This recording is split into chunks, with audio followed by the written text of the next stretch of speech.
Vamos lá. Vão intensificar ataques ao Irã nas próximas 3 semanas, diz Trump. Né? A gente sabe, cara. A gente sabe, né? Eu já falei que declarações, né, de política externa, de geopolítica, são sempre declarações vazias. Mas neste caso, de fato, eu acho que vai acontecer. Por quê? Porque o Irã deu uma fraquejada e não abriu o Estreito de Hormuz. Aí não.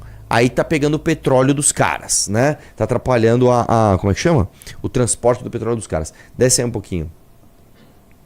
Vamos lá. O presidente dos Estados Unidos disse que irá intensificar os ataques militares ao Irã nas próximas 2 ou 3 semanas. Durante o pronunciamento à nação feito essa quarta-feira, o mandatário afirmou que a missão norte-americana no Oriente Médio está quase completa, né? Mas disse que, se não houver acordo nos próximos dias, atacará simultaneamente as usinas de geração de energia do país persa. No discurso, Trump enfatizou que a ação militar norte-americana no Oriente Médio destruiu a capacidade bélica iraniana e eliminou a possibilidade iminente do regime produzir armas nucleares. O que é verdade, tá? Iremos atingir todos os objetivos militares da América fortemente nas próximas 2 ou 3 semanas. Vamos levá-los de volta à Idade da Pedra, de onde vieram, declarou Trump.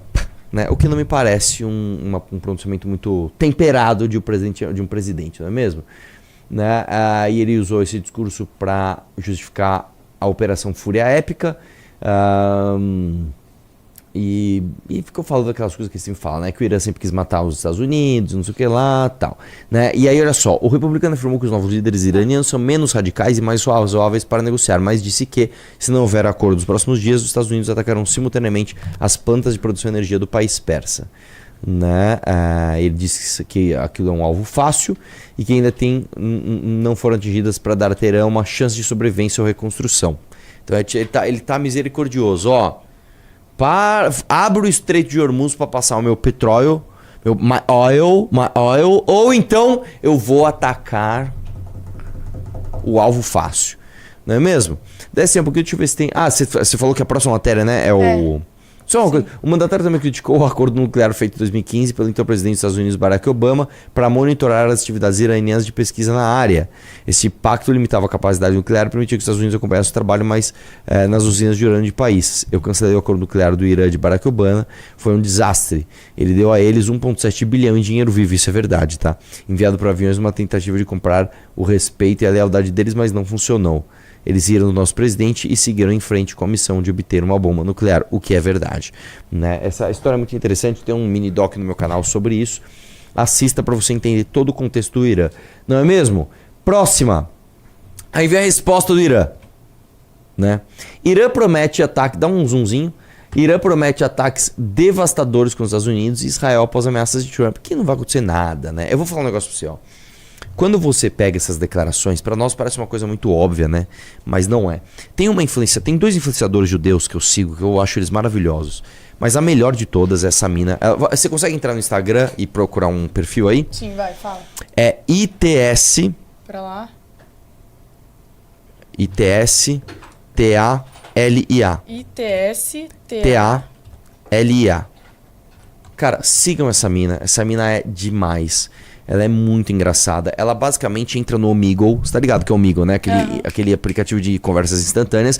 E ela moga os caras. Mas ela, assim, ela humilha. Vamos assistir um. Tá em inglês, mas vai. Vamos. Pega esse fixado aí, por exemplo. Vai, põe esse. Não, o da direita. Pega lá. Pausa aqui antes da gente falar. É o seguinte. Com todo respeito, tá? Aos iranianos, aos paquistaneses, aos palestinos. Essa galera é muito burra, cara. Essa galera é muito burra. Põe no comecinho e vamos ver desde o começo. Vai lá. Dá preço. Are you Jewish? Wait. Are you Jewish? أنا يهودية الحمد لله. You're Jewish then. أنا بني إسرائيل الحمد لله. You born in Israel? Of course. You born in Israel? Let me ask you a question. Why do you think 2 billion Muslims can't defeat 50 حبيبي million انت بدون امريكا ولا حاجه. You with America nothing. America gives you money. control the world? Listen bitch. Listen. صابر. America gives you money. صابر. Who controls Fuck the you. world? صابر. حبيبي شوي. Let the fuck go. Wait, I will show you something. شوية. I will show you Let me something. mute Wait. you real quick. Let me mute you. How does 2 billion Muslims can't defeat 15 million Jews if it's not the will of Allah? You know why? Because Allah wants us, Bnei Israel, to live in the Holy Land. And this is why we keep winning and winning and winning. And this is why we beat your ass in every single Mano, war. ela humilha os caras. Ela humilha os caras. Right. And you don't understand why Allah bans you. And you ask them, Allah, why does Gaza look like a parking lot? And He tells you, but you don't listen because you're too arrogant. He tells you, oh Muslim, children of Israel, Bnei Israel, I promised them this land forever, and the covenant is never broken. But until you understand that, and until you stop going against the will of Allah, you will keep losing. Vamos lá. Deixa eu falar uma coisa. Uma galera no chat tá assim, não tô entendendo nada, meu. Tô entendendo. Calma, meu! Você não pode ser. Eu não tô entendendo os primeiros 10 segundos. Eu vou pular. Para, você tá muito geração Z. Calma. Você entendeu, né, o que ela falou? Ela basicamente humilhou o cara. Só que são vários vídeos desses. São vários vídeos. E por que é importante você assistir esse tipo de coisa? Porque você começa a ver como a propaganda de massas no Oriente Médio é uma coisa muito, muito devastadora. Tem um outro influenciador que eu esqueci o nome dele agora. Ele é um judeu, ele é meio loirinho. E ele... Puta, ele é engraçado demais, cara. Ele humilha os caras. Né? Os caras ficam lá repetindo jargão. Ele fala, cara, você sabe que o Corão fala isso, isso, isso, isso? Não fala, pega na página tal, ele sabe o Corão de cor. Aí o cara abre, fica aquela cara de merda. Então, é muito legal. E por que eu estou falando isso? Porque essas declarações aí, volta na matéria lá, né? O Irã vai fazer ataques devastadores aos Estados Unidos e Israel. Aí pra gente pode parecer uma coisa, tá bom, vai, o idiota. Só que pra galera que tá lá, eles realmente levam a sério. Não, nosso líder vai fazer. Não, não vai, cara. A real é que é o seguinte, o Irã é uma nação inferior, tá? É uma galera que não tem poderio militar, uma galera que não tem boas estratégias militares, e os caras estão ferrados. A verdade é que eles estão ferrados. Eles começaram uma guerra que eles não conseguem terminar. A verdade é essa. Tá bom? Estados Unidos disse Pix cria desvantagem para gigantes de cartões de crédito. Relatório da Casa Branca aponta desvantagens a empresas dos Estados Unidos que atuam como setor de pagamentos eletrônicos e critica regras do Banco Central, né? Desce aí um pouquinho o relatório norte-americano, trouxe críticas ao sistema de pagamentos instantâneos, o Pix. Né? Segundo o documento, o modelo pode criar uma desvantagem para empresas norte-americanas que atuam no setor de pagamentos eletrônicos como Visa e Mastercard. Desce um pouquinho. O Banco Central do Brasil criou, é proprietário, opera e regula o Pix, uma plataforma de pagamentos instantâneos. Representantes do setor dos Estados Unidos têm manifestado preocupação que o Banco Central favoreça o Pix, o que colocaria em desvantagem fornecedores norte-americanos de serviços de pagamento eletrônico. Além disso, o Banco Central exige que instituições financeiras com mais de 500 mil contas adotem o uso do Pix, diz trecho do documento. E por que eu estou falando isso? Isso aqui é muito importante para você entender a parada. Em primeiro lugar, você que é bolsominion, não vê, o Bolsonaro criou o Pix. Para de ser imbecil, tá? Isso é uma tecnologia mais ou menos copiada da Índia e da Inglaterra, tá? Que começaram os primeiros testes em 2016, tá? 2017 ampliaram os testes, em 2018 já estava consolidado. Né? Por acaso foi aplicado enquanto o governo do Jair Bolsonaro estava vigente, mas o Bolsonaro não tem nada a ver com isso. E aí, por que isso é importante você entender? Já expliquei várias vezes aqui. Uma das maneiras, o mundo hoje ele é tripolar. Né? Eu já contei isso várias vezes aqui. Depois da Segunda Guerra Mundial, o mundo ficou bipolarizado. Você tinha Estados Unidos e União Soviética. Era isso. Tanto que você pega todos os filmes ali dos anos 70, dos anos 80, principalmente aqui no Ocidente, são propagandas americanas contra a União Soviética, que eu pessoalmente adoro. Eu acho maravilhosos os filmes americanos contra a União Soviética. É muito legal. Eu gosto muito, tá? Sou cria, tá, da propaganda americana contra a União Soviética. Eles fizeram isso muito bem. Aliás, né? Se vocês quiserem assistir um filme muito bom, se não me engano é de 1976, chama-se Doutor Zhivago. É um romance russo ou ucraniano. E o filme é um filme americano maravilhoso, Doutor Zhivago. Assistam esse filme. 3 horas e meia de filme, maravilhoso. Assistam o filme, tá? Vamos lá. Depois da queda da União Soviética, você tem um mundo unipolar, somente uma superpotência que eram os Estados Unidos. O que acontece hoje? Hoje você tem basicamente os Estados Unidos, a Rússia e a China. No meio disso tudo, você tem a União Europeia meio perdida. E o que esse mundo multipolarizado faz? Ele disputa a influência.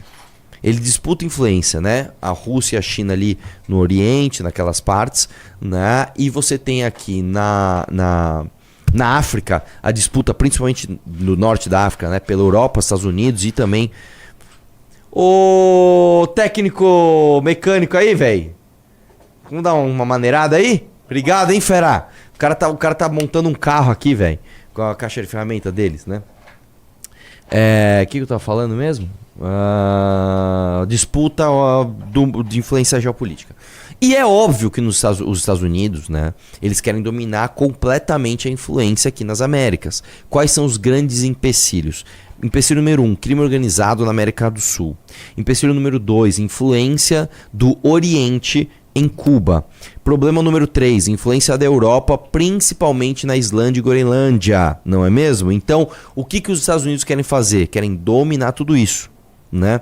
Uma das formas que se via a dominação, né, americana acontecer no continente americano era justamente o setor financeiro. O primeiro governo do Trump, inclusive, os primeiros aliados do governo do Trump eram os gigantes financeiros, eram os bancos e os militares, os aliados de primeira ordem, bancos e militares. Beleza?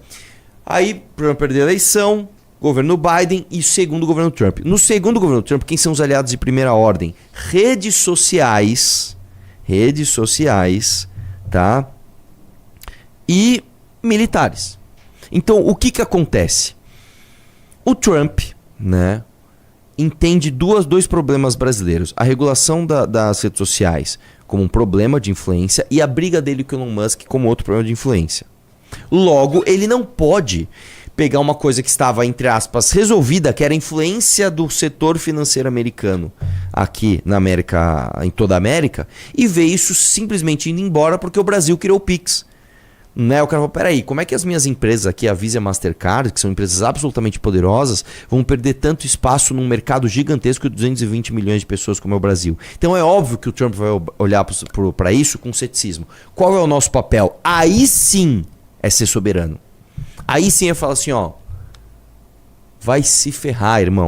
Nós vamos fazer o que precisa ser feito, nós vamos desenvolver o nosso Pix, sim, e nós vamos ficar menos dependentes das empresas como Visa e Mastercard. Eu não sei se você sabe, qualquer empreendedor sabe disso. Você tem um sócio oculto. Não sei se você sabe, mas você tem um sócio oculto. O sócio oculto são justamente as operadoras das maquininhas de cartão. É uma tragédia. Eu vou te falar porque eu trabalhava com posto de gasolina, cara. Posto de gasolina isso é ainda pior, porque o posto de gasolina você trabalha com valores muito altos e a sua margem é muito pequena. Então você vai lá no posto de gasolina, você abastece o seu carro, você põe R$500 de gasolina no seu tanque. Desses R$500, eu vou te falar que a margem do posto, eu vou chutar aqui, tá? Deve ser uns 10, nem R$10. Deve ser, cara, nem 5. Deve ser uns R$4,50. Só que a máquina do cartão leva uma porcentagem gigante, né? Porque o valor da transação é muito alto. Então, para o posto ganhar uma merrequinha, ele tem que transacionar muito dinheiro. Então, a máquina de cartão, ela leva um absurdo de dinheiro do seu negócio, né? Isso em todos os lugares. Tanto que, né, inclusive, eu nem sei como é que tá a legislação do consumidor hoje, tá? Durante muitos anos, era proibido você fazer preço diferenciado no dinheiro no Pix. Então, por exemplo, vou te vender esse livro aqui. Esse livro custa R$10, eu não podia falar assim, custa R$10, mas se você pagar no Pix ou no cartão, eu vou te dar um desconto, você vai pagar R$8,50. Eu não podia fazer isso antes, Tá, o que é um absurdo, porque tem que poder. Porque isso é a maneira de você, brasileiro, tá, incentivar o seu consumidor a não cair neste oligopólio das maquininhas financeiras que estão vinculadas a gigantes financeiros americanos. Vamos lá? Vai. Não, volta lá. O que nós estamos falando? O documento apontava supostas práticas desleais, incluindo a rua 25 de março, o símbolo do comércio popular em São Paulo e o Pix. Ainda segundo esse relatório, a pirataria na região permaneceu por décadas como um dos maiores mercados de produtos falsificados, conforme o escritório representante de comércio dos Estados Unidos, responsável pela investigação. O Pix parece se engajar em uma série de práticas desleais que não se limitam a favorecer seus serviços de pagamento eletrônico. Pode chorar, americanos. Podem chorar, tá? Agora não vem meter o dedinho no nosso Pix não, falou? Não vem fazer gracinha, né? Você vê que tudo que é progresso sofre ataque no Brasil. Eu vou contar uma coisa pra você. Quando eu estava na Assembleia, você sabia que eu travei, tá, a proibição do Pix em São Paulo? Vocês sabiam dessa história? O Campos Machado, falecido Campos Machado, queria proibir o Pix em São Paulo, porque segundo ele era muito fácil de você dar golpe no Pix, então ele queria proibir o Pix, tá? Eu fui lá e travei essa votação, ele ficou pistola comigo, ele me odiou, depois ele me caçou, inclusive por causa disso, né?